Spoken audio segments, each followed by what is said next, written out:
नमस्कार. आज 12 जानेवारी 2026 हा मी लेख लिहिला आहे.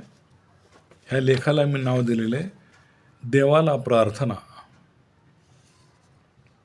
12 जानेवारी 2026 आजचा दिवस. आज बरोबर 7 महिने झाले अहमदाबादच्या त्या भीषण अपघाताला.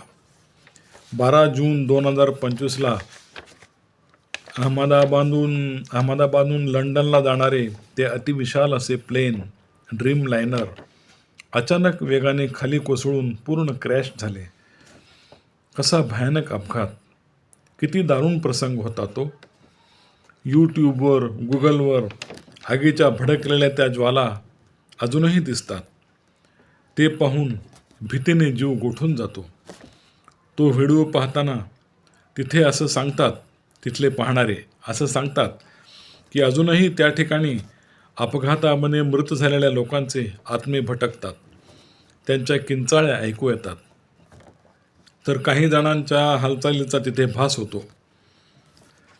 काही तरुण बहादर मुलं अगदी हिंमत करून त्या इमारतींमध्ये जाऊन आले. त्यांना देखील तिथे त्या अनेक बिल्डिंगमध्ये मृत व्यक्तींचे आत्मे फिरतात याची खात्री पटली. अनेकांच्या काही इच्छा अतृप्त राहिलेल्या असतात. त्यांना असे अचानक मरण आले की मग त्यांचा अतृप्त आत्मा तिथे त्या ठिकाणी भटकत राहतो. या सर्व गोष्टी अगदी सत्य आहेत. अशावेळी त्या गेलेल्या म्हणजे मृत लोकांना त्यांच्या आत्म्याला मुक्ती मिळावी, त्यांना पुढे सद्गती प्राप्त व्हावी यासाठी काही धार्मिक विधी केले जातात. असो, किती भयप्रद वाटतं हे सगळं ऐकायला, हो ना. पण हे कटू असलं तरी सत्य आहे. आता असं म्हणतात की अहमदाबादला ज्या ठिकाणी हा भयानक अपघात झाला ती संपूर्ण जागा आणि तो पूर्ण परिसर आता हॉन्टेड प्लेस म्हणून डिक्लेअर करणार आहेत. Haunted place.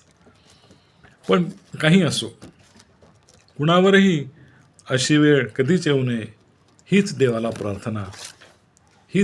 प्रार्थना.